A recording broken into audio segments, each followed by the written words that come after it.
Hello student, today we are starting B part of chapter 2, different form of energies. Energy is found in various forms such as mechanical energy, chemical energy, heat energy, elastic energy, sound energy, light energy, etc. First we read about mechanical energy. What is mechanical energy? Whatever the work we are doing is related with mechanical energy. Means जो भी हम work करते हैं वो सभी work mechanical energy से related होते हैं. Means the energy possessed by a body due to its state of rest or of motion is called mechanical energy, or energy involved in doing work also called mechanical energy. Total mechanical energy is equal to potential energy plus kinetic energy. First we talk about potential energy. What is potential energy?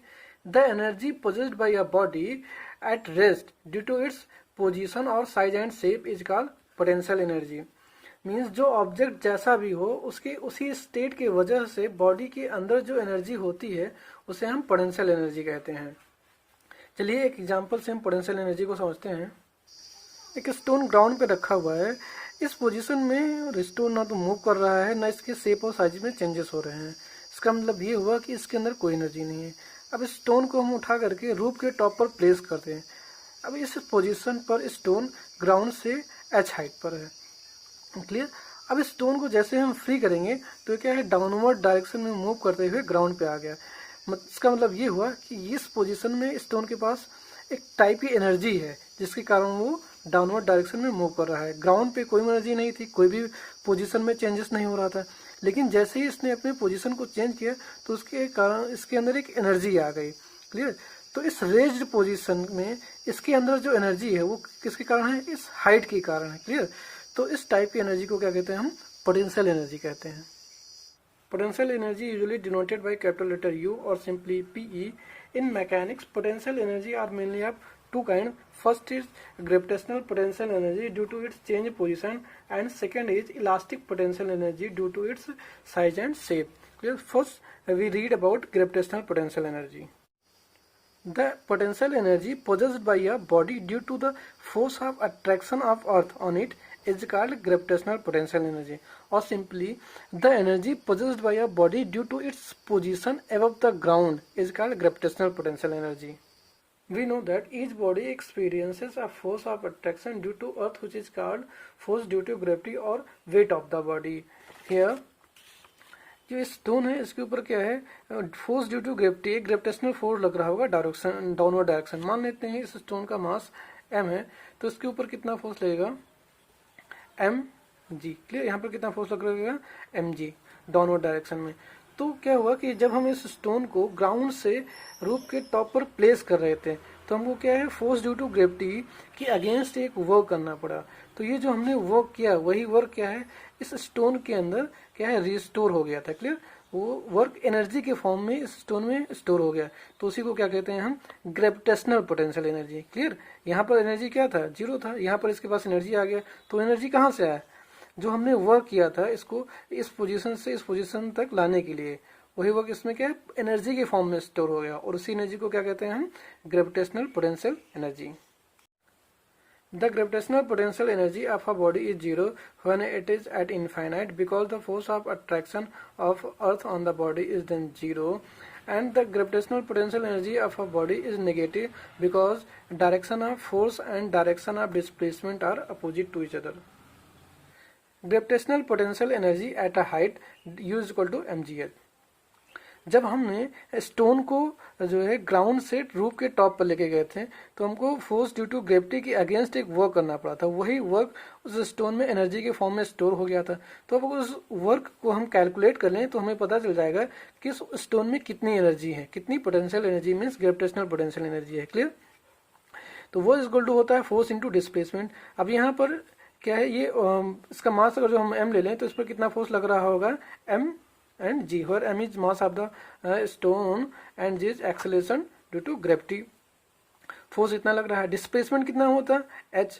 तो we know that force is equal to work done is equal to force into displacement. Force is mg and h is displacement means w is equal to mgh.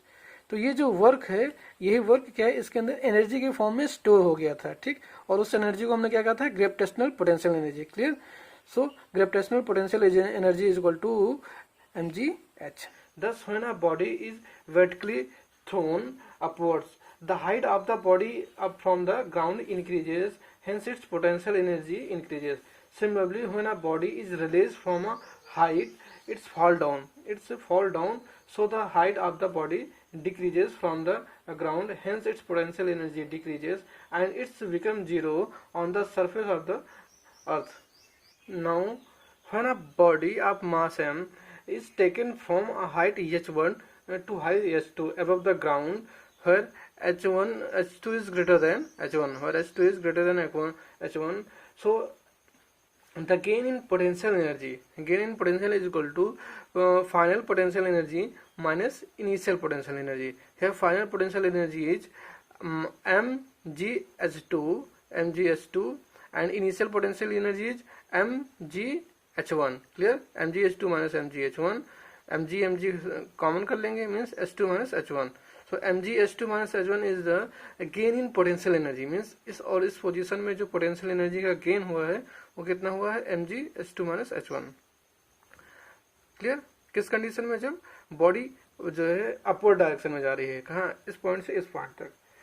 Now अगर जो body fall कर रही हो, ठीक, मान लीजिए कोई body fall कर रही है, when body of mass M falls down, ठीक, इस पोजीशन से इस पोजीशन तक फॉल कर रही है, तो उस केस में क्या है, पोटेंशियल एनर्जी का लॉस होगा. इस पॉइंट पर पोटेंशियल एनर्जी मैक्सिमम होगा और इस पे क्या होगा, इसके कंपैरिजन पे यहाँ पे पोटेंशियल एनर्जी मिनिमम होगा.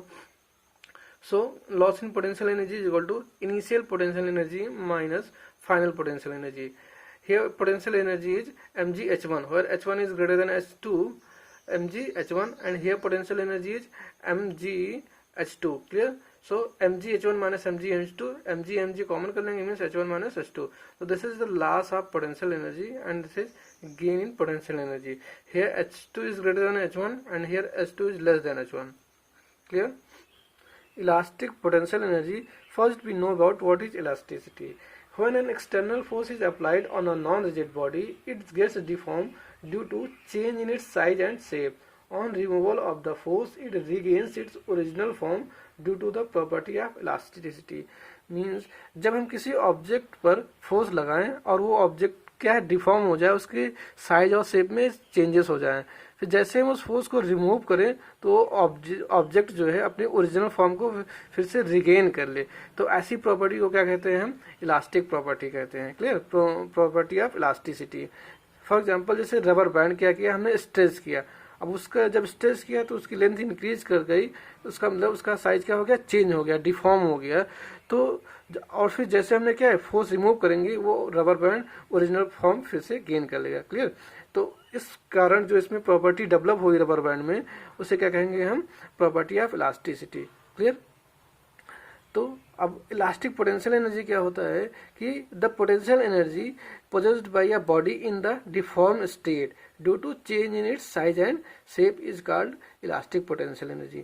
मीन्स जब साइज और किसी बॉडी को डिफॉर्म कर दिया जाए तो उस केस में जो उसके अंदर एनर्जी होगी उसे क्या कहेंगे हम, इलास्टिक पोटेंशियल एनर्जी.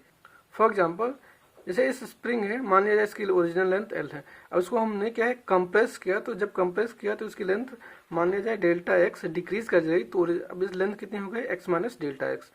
तो जब हमने इसको कंप्रेस किया तो उसके कारण हमें क्या है, कुछ वर्क करना पड़ा, तो जो हमने वर्क किया इस स्प्रिंग को पर कंप्रेस करने के लिए, वही वर्क इसमें क्या है, इलास्टिक पोटेंशियल एनर्जी के फॉर्म में स्टोर हो जाएगा.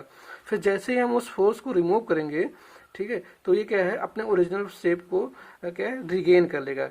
मीन्स इस डिफॉर्म स्टेट में जो इसके अंदर एनर्जी स्टोर हुई है उसी को क्या कहते हैं हम, इलास्टिक पोटेंशियल एनर्जी.